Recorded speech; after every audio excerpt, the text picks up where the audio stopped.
तुर्की, जो वर्षों से यूरोपीय संघ का सदस्य बनने की कोशिश कर रहा था, एक ऐसा सपना जो अंकारा की राजनीतिक गलियारों में लंबे समय से संजोया गया था। यूरोपीय संघ की सदस्यता के लिए तुर्की की उम्मीदवारी एक जटिल और लंबी प्रक्रिया रही है, जो राजनीतिक, आर्थिक और सांस्कृतिक बाधाओं से भरी है। अब अपनी विदेश नीति में एक नया मोड़ लाने की कोशिश कर रहा है। अंकारा अब अपने राजनयिक क्षितिज का विस्तार करने और नए सहयोगियों की तलाश करने के लिए उत्सुक है, जो वैश्विक मंच पर अपनी भूमिका को फिर से परिभाषित करने की इच्छा को दर्शाता है।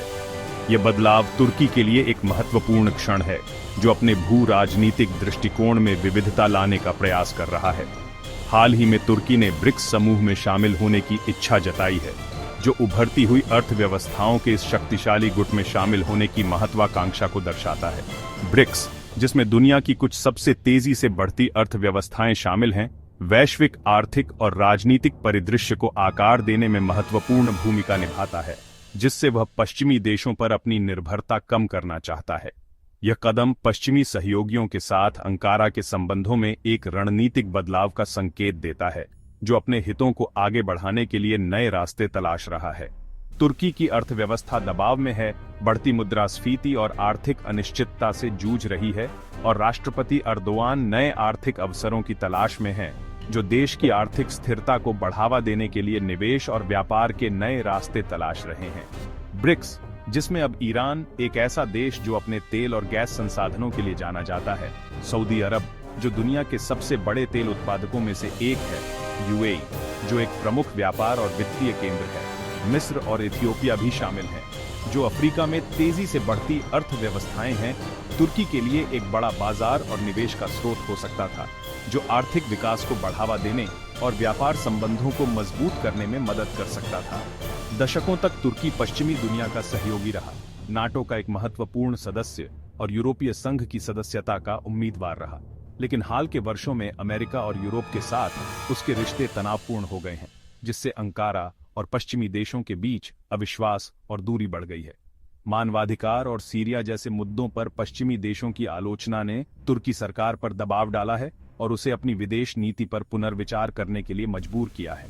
तुर्की को नए विकल्प तलाशने पर मजबूर किया, जिसमें रूस, चीन और अन्य गैर पश्चिमी देशों के साथ संबंध बढ़ाना शामिल है।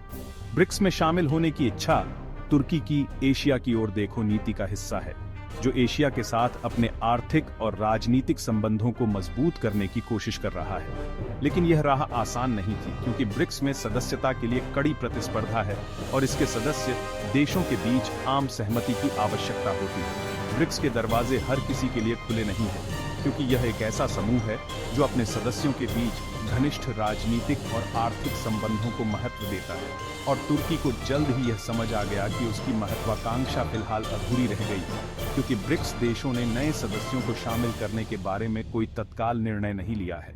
तुर्की की नीतियां और उसके कुछ सदस्य देशों के साथ संबंध, विशेष रूप से पश्चिमी देशों के साथ उसके तनावपूर्ण संबंध, उसकी ब्रिक्स सदस्यता की राह में सबसे बड़ी बाधा बन गए, जिससे अंकारा के लिए इस प्रभावशाली समूह में शामिल होना मुश्किल हो गया। ब्रिक्स में नए सदस्य को शामिल करने का निर्णय एक महत्वपूर्ण प्रक्रिया है, जो सर्वसम्मति पर निर्भर करती है। यह एक सामूहिक निर्णय होता है, जिसमें सभी सदस्य देशों की सहमति अनिवार्य है। अगर एक भी देश नए सदस्य के प्रस्ताव का विरोध करता है, तो उस देश को सदस्यता नहीं मिल पाती है। यह वीटो पावर की तरह काम करता है, जहां एक असहमति पूरे आवेदन को रोक सकती है। सदस्यता के लिए इच्छुक देश को औपचारिक रूप से एक विस्तृत आवेदन जमा करना होता है। इस आवेदन में देश की अर्थव्यवस्था, राजनीतिक प्रणाली और अंतर्राष्ट्रीय संबंधों के बारे में विस्तृत जानकारी शामिल होती है। फिर ब्रिक्स देशों का एक समूह उस देश की अर्थव्यवस्था, विदेश नीति और वैश्विक मुद्दों पर उसके रुख का गहन मूल्यांकन करता है। इस मूल्यांकन में यह देखा जाता है कि क्या आवेदक देश ब्रिक्स के उद्देश्यों और सिद्धांतों के साथ संगत है। ब्रिक्स में नाटो जैसे पश्चिमी सैन्य गठबंधन के सदस्य देशों को आमतौर पर जगह नहीं मिलती है। इसका कारण यह है कि ब्रिक्स एक स्वतंत्र और बहुध्रुवीय विश्व व्यवस्था को बढ़ावा देना चाहता है, क्योंकि यह समूह खुद को पश्चिमी प्रभुत्व के विकल्प के रूप में देखता है और एक ऐसी दुनिया का समर्थन करता है जहां विभिन्न देशों और क्षेत्रों की आवाज सुनी जाए। यह एक नई वैश्विक शक्ति संतुलन बनाने का प्रयास है। किसी भी ब्रिक्स सदस्य के साथ गहरे विवाद या गंभीर मतभेद होने पर सदस्यता लगभग असंभव हो जाती है। ब्रिक्स में शामिल होने के लिए देशों को आपसी सम्मान और सहयोग के सिद्धांतों का पालन करना होता है। यही वजह है कि तुर्की जैसे देशों के लिए, जो नाटो के सदस्य हैं, ब्रिक्स में प्रवेश करना मुश्किल हो सकता है। उनकी पश्चिमी गठबंधन के साथ सदस्यता ब्रिक्स के सिद्धांतों के साथ संघर्ष कर सकती है। ब्रिक्स अपने विस्तार में बहुत सावधानी बरतता है। इसका मुख्य उद्देश्य समूह की एकता को बनाए रखना और यह सुनिश्चित करना है कि विस्तार से ब्रिक्स के मूल उद्देश्यों पर कोई नकारात्मक प्रभाव न पड़े। ब्रिक्स एक मजबूत और एकजुट समूह बने रहना चाहता है। तुर्की की ब्रिक्स सदस्यता की राह में कई बाधाएं थीं, लेकिन सबसे बड़ी बाधा कुछ ऐसे देशों का विरोध था जिनके अपने भू राजनीतिक हित जुड़े हुए थे। ब्रिक्स जैसे महत्वपूर्ण मंच पर किसी भी देश की एंट्री को लेकर सदस्य देशों के बीच सहमति होना जरूरी है, और तुर्की के मामले में यह सहमति बनती हुई नहीं दिख रही थी। भारत और चीन का विरोध इसमें सबसे अहम था। दोनों देशों के अपने अपने कारण थे जिनकी वजह से वे तुर्की को ब्रिक्स में शामिल करने के पक्ष में नहीं थे। यह विरोध सिर्फ आर्थिक नहीं था, बल्कि राजनीतिक और रणनीतिक भी था। भारत ने तुर्की के पाकिस्तान और कश्मीर पर रुख के कारण उसका विरोध किया। तुर्की ने कई मौकों पर कश्मीर मुद्दे पर पाकिस्तान का समर्थन किया था, जो भारत को नागवार गुजरा। भारत का मानना था कि तुर्की का यह रवैया उसकी संप्रभुता और क्षेत्रीय अखंडता का सम्मान नहीं करता है। अर्दोआन ने बार बार कश्मीर का मुद्दा उठाया।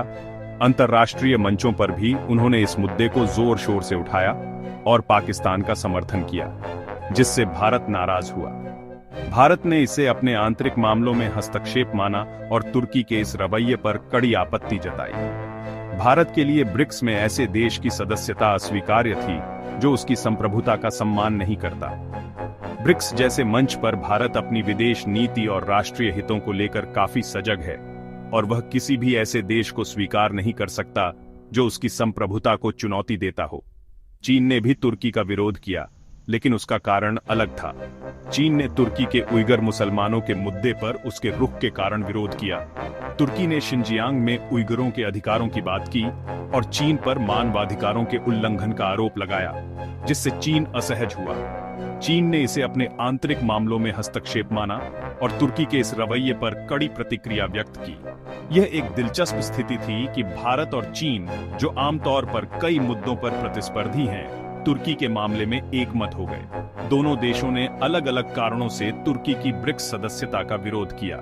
इससे पता चलता है कि ब्रिक्स में सदस्यता केवल आर्थिक नहीं, बल्कि गहरे राजनीतिक और रणनीतिक समीकरणों पर भी निर्भर करती है। किसी भी देश के लिए ब्रिक्स में शामिल होने के लिए सदस्य देशों के साथ अच्छे संबंध और आपसी समझ होना बहुत जरूरी है। तुर्की की ब्रिक्स सदस्यता की राह में उसकी नाटो सदस्यता एक बड़ी वैचारिक बाधा है। नाटो पश्चिमी सुरक्षा गठबंधन है, जबकि ब्रिक्स खुद को पश्चिमी प्रभुत्व के विकल्प के रूप में देखता है। तुर्की दोनों गुटों में संतुलन साधने की कोशिश कर रहा है, लेकिन इससे उस पर भरोसा नहीं किया जाता। रूस और चीन के लिए यह सवाल अहम है। अगर नाटो और ब्रिक्स के बीच टकराव हो तो तुर्की किसका साथ देगा? तुर्की की विदेश नीति की यह दुविधा उसे किसी भी गुट का भरोसेमंद सहयोगी नहीं बनने देती। जब तक तुर्की अपनी प्राथमिकता स्पष्ट नहीं करता, ब्रिक्स जैसे मंचों पर उसकी स्वीकृति मुश्किल है। रूस, ईरान और सऊदी अरब जैसे नए ब्रिक्स सदस्य तुर्की से अलग हैं। रूस ब्रिक्स का संस्थापक है और पश्चिमी प्रतिबंधों के बाद उसके लिए यह मंच और भी अहम हो गया है। ईरान दशकों से पश्चिम विरोधी है और ब्रिक्स में उसकी सदस्यता उसकी नीति का स्वाभाविक विस्तार है। सऊदी अरब ने भी अपनी विदेश नीति में विविधता लाकर ब्रिक्स का रुख किया है। तुर्की न तो पूरी तरह पश्चिम विरोधी है, न ही उसने अपने संबंधों को सुधारने की गंभीर कोशिश की। ब्रिक्स में सदस्यता के लिए केवल इच्छा नहीं, बल्कि स्पष्ट रणनीति और मौजूदा सदस्यों के साथ अच्छे संबंध जरूरी हैं।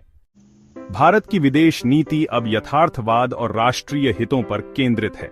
अफगानिस्तान में तालिबान के आने के बाद भारत ने धीरे धीरे तालिबान से संवाद शुरू किया ताकि वहां अपनी रणनीतिक उपस्थिति बनाए रख सके।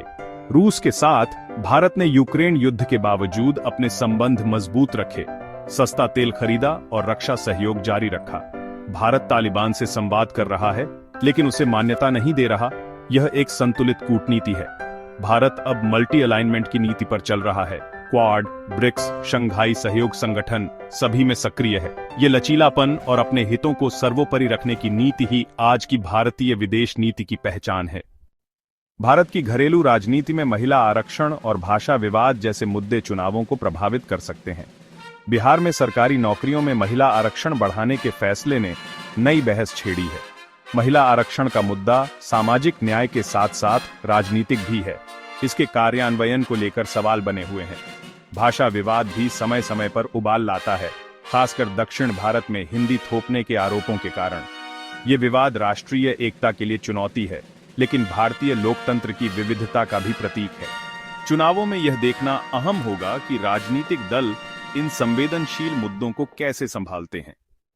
तुर्की का ब्रिक्स में असफल प्रयास, भारत की मुखर विदेश नीति और घरेलू मुद्दे, ये सब भारत के बदलते स्वरूप को दर्शाते हैं। विदेश नीति में भारत अब अपने राष्ट्रीय हितों को प्राथमिकता दे रहा है, चाहे वह तुर्की को ना कहना हो या रूस से तेल खरीदना। घरेलू मोर्चे पर महिला आरक्षण जैसे कदम भारत की राजनीति को अधिक समावेशी बना रहे हैं। हालांकि मल्टी अलाइनमेंट की रणनीति और घरेलू भावनात्मक मुद्दे चुनौतियां भी पेश करते हैं। भारत को इन दोनों मोर्चों पर संतुलन साधना होगा ताकि सामाजिक समरसता बनी रहे और विदेश नीति मजबूत हो। अगर भारत यह संतुलन बनाए रखता है तो वह 21वीं सदी की अग्रणी वैश्विक शक्ति बन सकता है।